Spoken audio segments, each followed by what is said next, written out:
자, 석사에 합격했어요. 그런데 펀딩이 없어요. 그런데 완전 탑스쿨이에요. 진짜. 그래서 너무 가고 싶은 거야. 그래서 이제 부모님들하고 상의를 해봤어요. 근데 하지만 부모님들이 1년만 서포트가 가능할 것 같다고 얘기를 하시는 거예요. 그러면은 이제 막 생각이 막 복잡해지죠. 그쵸? 그럼 2년 차는 어떡하지? 이거. 아니 학교가 예를 들면 합격 이메일에 뭐 학교에 와 가지고 장학금 뭐 컨시더레이션도 할 수 있고 뭐 그렇다고 하지만은 개런티는 아니잖아요. 그쵸? 개런티는 아니잖아. 그리고 그러면은 이렇게 석사를 이렇게 중도 하차하게 되면 그럼 박사는 하냐 이거야. 그죠?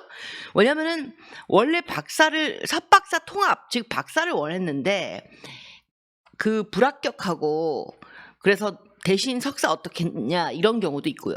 혹은 이제 마지막에 좀 후덜거리니까 석사가 왠지 더 수월할 것 같아서 석사로만 지원을 한 거야. 그래서 근데 이제 엄두를 두고 있는 거예요. 내가 언젠가는 박사도 할 거라는 거. 근데 이런 상황이 돼버리니까 지금 이게 돈 없어서 짐 싸야 되는 거 아닌가? 그러니까 유학 자체를 중도하셔야 되지 않나 이렇게 막 불안한 거죠.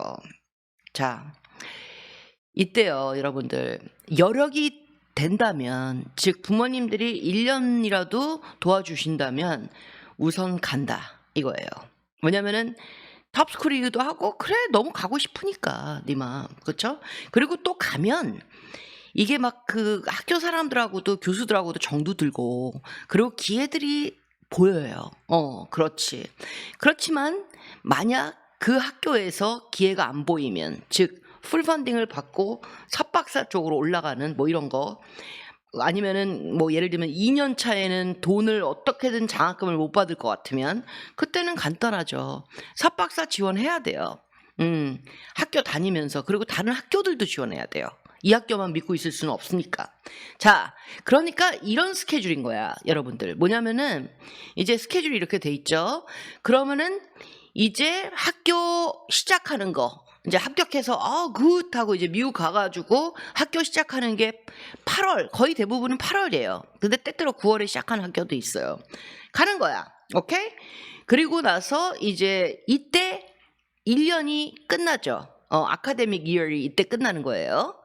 12월 달이 뭐 12월이 1년 개념은 아니죠. 왜냐면은 방학이 있으니까. 그렇죠. 그래서 이때 지원을 하는 거야. 이때 지원을 하고 그리고 합격되면은 이때 입학을 하는 거예요. 오케이? 근데 이 시점에서 여러분들이 이걸 생각할 수가 있어요. 좀 이럴 거면은 그냥 재수할까? 대신 왜 1년치 학비와 생활비를 날려? 우선 가는 거에 대한 이점들이 있어요. 예를 들면은 그 학교에서 석박사로 될 수도 있는 거예요. 1년치 딱 끝날 때쯤에 예를 들면은 막 어떤 교수하고 되게 잘 맞아. 그래서 그 교수가 야 너 괜찮다. 너 석박사 해도 되겠다. 해가지고 예를 들면은 여기 12월 달 지원하는 거 있죠. 그때 넌 그냥 석박사 통합으로 할 수도 있겠다. 그래가지고 그때 지원하는 거야. 그러니까 1년치만 돈 내고 나서 그쵸. 이게 2년으로 가면 안 되는 거예요. 그죠? 그렇게 그러면은 이게 선생님 그건 기적 아닌가요? 쉽지는 않지만요. 그렇게 기적 막 100년에 한 번 일어나는 건 아니에요. 그럼 선생님 그거는 도움이 안 돼요. 그럼 90년에 한 번 일어나는 거는 별 차이 없잖아요. 그건 아니에요. 그렇지만 이거는 개인 재량에 따른 거야. 그래서 예를 들면 어떤 교수하고 수업을 했는데 8월 달부터 그 교수가 어떤 프로젝트를 하고 있어. 그래서 교수님 전 석사 학생이지만 I love to research 해가지고 교수님이 그래 와봐. 그래가지고 엑스페리멘트를 하는데 님이 꽤 잘하는 거예요. 그래가지고 그때 교수님 저희 부모님들이 2년치 돈이 없어요. 그래서 어떻게든 제가 지금 뭐 석사여도 펀딩을 받을 수 없을까 이것도 되고요. 그 교수한테 막 베깅하는 거지. 내고 치는 게 아니라 그쵸? 내고는 이미 파워가 있어야지 내고를 치는 거니까. 아니면은 막 진짜 막 그때 저 12월 달에 삽박사 쪽으로 교수님을 어드바이저로 해가지고 한번 지원해 볼게요. 그러면 그 교수가 그래? 그래. 너 계속 나하고 같이 하자. 그래가지고 내가 너 지원하면 어드미션에 내가 가가지고 I'm gonna put in a very good word in with the admissions 이런 거 이럴 수도 있는 거야. 오케이? 그리고 또 다른 건 뭐냐면은 이력서에 이제는 이 톱스쿨이 바뀌잖아요. 이름이. 그렇기 때문에 한국에서 이 학교를 지원했을 때보다 이 학교에서 지금 삽박사를 지원할 때가 조금은 유리한 거? Maybe? 그렇지. 톱스쿨 찍히니까. 그리고 진짜 중요한 게 뭐냐면은 부모님들이 이때 1년치를 돈을 대줬어요. 그래서 이제 수업을 들어. 근데 이게 삽박사 통합으로 가서 합격한 다음에 잘 얘기를 해서 베깅을 해가지고 여기서 했던 수업들을 그 학교 예를 들면 그 학교 가면 또 삽박사 통합이니까 또 석사를 해야 되잖아. 그러면은 그게 2년이라고 치면은 나는 이거 비슷한 수업을 했기 때문에 1년으로 그걸 좀 줄여주면 안 되냐 하기 때문에 이게 이 헛돈 날린 건 아닌 셈. 이거. 그리고 이거는 합격한 다음에 하는 거예요. 그것도 있고 또 이런 것도 있을 수 있어요. 학교를 가면은 석사 학생이라고 그래도 님은 뭐 준학자니까 이런 기회들이 주어져. 네트워크 뭐 이런 거. 근데 어떤 뭐 교수가 방문을 하는데 그 교수가 내가 딱 갖고 있는 인트레스트하고 밀접해. 그럴 때 예를 들면은 그 교수한테 뭐 저는 이쪽으로 하고 싶다. 박사를. 그러면은 나 좀 지원하고 싶은데 라고 얘기를 하면은 그래? 뭐 왜 그만두고 우리 학교로 오려고 그래? 이러지는 않아요. 그거는 아니야. 그거는 뭐 교수가 뭐 어드미션도 아니고 말 그대로 그렇게까지 막 그런 것까지 신경 쓰는 교수 없어요. 근데 이런 것들이 선생님 이거 영화에서 나올 법한 거 아니에요?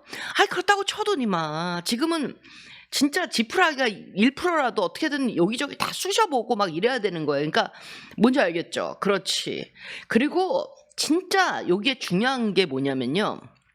왜 여력이 되면 가는 게 나쁘지 않다라고 얘기를 하냐면 멘탈 차이야. 이 학교를 안 가고 재수를 하는 거와 이 학교를 가서 거기서 석박사 기회를 노리는 거하고는 이 멘탈, 마인드가 완전 달라요. 왜냐면 재수는 모든 걸 다 포기한 상태에서 이거 안 되면 어떡하지? 이게 안 되면 어떡하지? 이 분위기지만 지금 이 상태는 그래도 내가 1년을 확보해 놓은 거야. 뭔지 알겠죠? 부모님들이 돈을 대주셔서. 그렇지. 뭔지 알겠어요? 그리고 이런 것도 있어요. 그러면 님들 이 진짜 뭐냐면 1년 대줄 수 있는 부모는 2년 대줄 수도 있어요. 그게 무슨 말이냐면은 그러면 부모님들한테 끝까지 다 아니야. 이런 것들이 진짜 안 되면 그때는 1년밖에 안 대주신다 그러지만은 부모님이 해줄 수도 있어. 그러니까 지금 제가 이 얘기를 뭐 하는 거냐면은 그게 첫 번째 옵션이 아니라 정 안 되면 이런 것들이 다 안 되면은 그 옵션도 있을 수 있다라는 거예요. 왜냐면 졸업은 해야 될 거 아니야. 석사 그거 그렇지. 그런 거 알겠죠? 오케이. 자, 여력이 없으면 어떡해요? 그러면은 어쩔 수 없죠. 첫 번째는 베깅을 해야지. 학교들한테 돈 좀 달라고. 풀펀딩. 왜냐면 돈을 조금만 20%만 줘도 못 가니까. 그쵸? 근데 그게 안 되면 재수죠. 그거 아니면 재수죠. 오케이? 자, 아무튼 이해되죠? 자, 화이팅! 힘내요.